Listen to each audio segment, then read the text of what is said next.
Yes students, पिछली बार हमने व्यापारिक बैंकों के सिद्धांत में पढ़ा था कि लाभदायकता और तरलता के जो दो सिद्धांत हैं बैंकों के, आज हम पढ़ेंगे बैंकों का तीसरा सिद्धांत, सुरक्षा, सेफ्टी।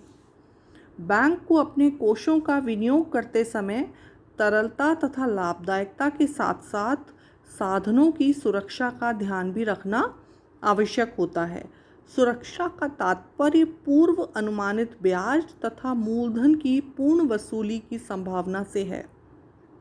क्लियर? इस संबंध में यह ध्यान रखना चाहिए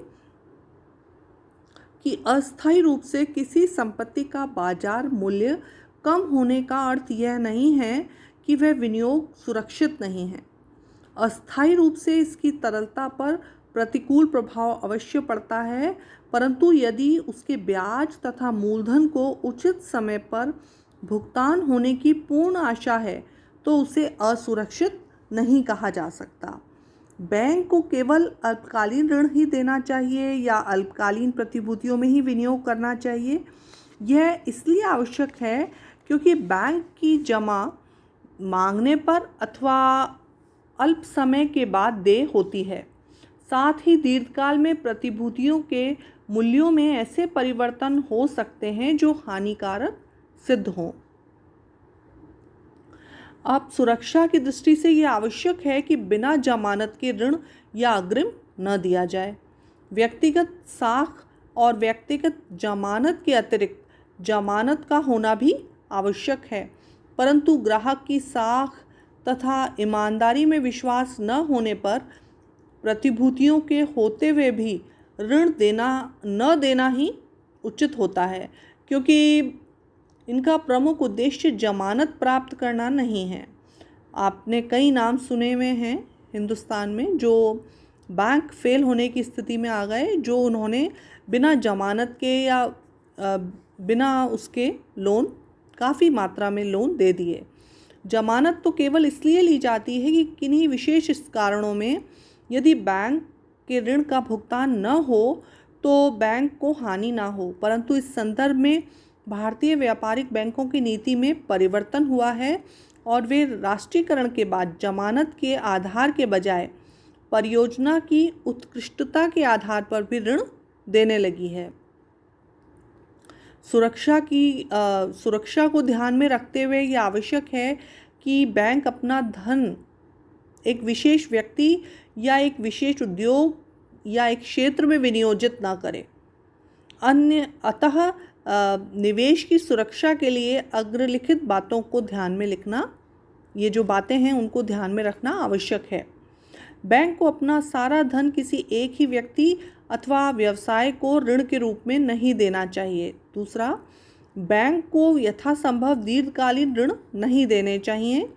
नेक्स्ट, ऋणी द्वारा प्रस्तुत किए जाने वाली जमानत की जांच कर लेनी चाहिए और यह देख लेना चाहिए कि जमानत का बाजार मूल्य ऋण के मूल्य से अधिक है अथवा नहीं।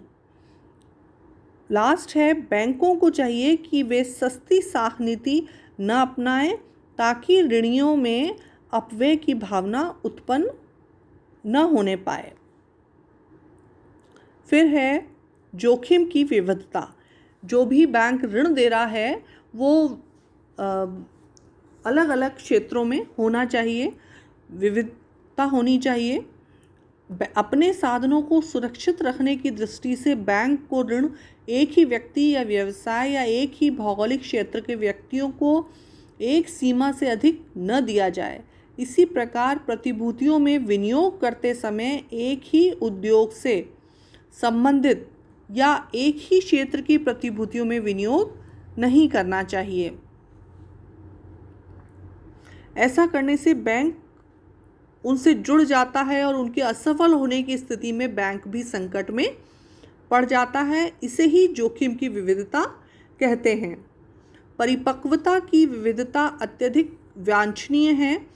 इससे बैंक के पास नकदी का सदा एक ऐसा प्रवाह बना रहता है कि उसे ग्राहकों की नकदी की मांग को पूरा करने में कभी भी कठिनाई नहीं होती। इसके अलावा नेक्स्ट है प्रतिभूतियों की विक्रय साध्यता। क्योंकि जिन प्रतिभूतियों में बैंक विनियोग करता है उनमें विक्रय साध्यता होनी चाहिए, अर्थात उन्हें आसानी से बेचकर धन प्राप्त किया जा सके। प्रतिभूतियों में विक्रय साध्यता या हस्तांतरणशीलता होने पर भी उनमें तरलता हो सकती है। यदि बैंक प्रतिभूतियों की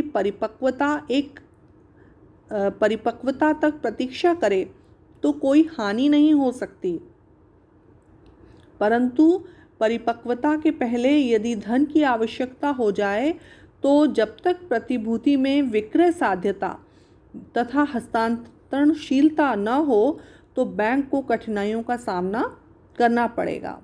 इसलिए प्रतिभूतियों में विक्रय साध्यता का होना आवश्यक है। विक्रय साध्यता का अर्थ है कि वो बेचने की उसमें क्षमता हो, वो चीज़ बिक जाए, वो प्रतिभूति बिक जाए। सरकारी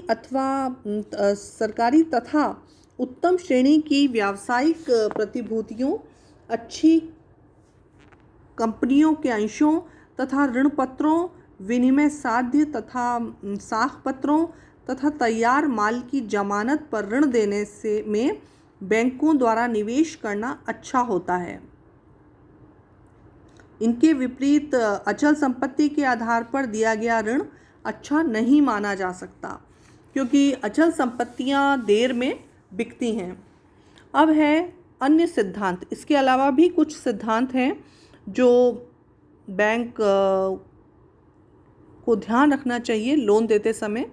बैंक को निवेश करते समय यह भी ध्यान रखना चाहिए कि यथासंभव निवेश ऐसी प्रतिभूतियों अथवा वस्तुओं में किया जाए जिनकी कीमतों में अपेक्षाकृत अधिक स्थिरता रहती है। क्लियर? बैंकों को अपना धन ऐसी प्रतिभूतियों में विनियोजित करना चाहिए जहां आयकर या अन्य दूसरे करों से प्रतिभूतियां जो भी हैं कुछ उनको या तो मुक्ति मिले या पूर्णतया उनसे छूट मिले। बैंकों को अपनी विनियोजन नीति सरकार और केंद्रीय बैंक द्वारा निर्धारित नियमों के आधार पर तय करनी चाहिए।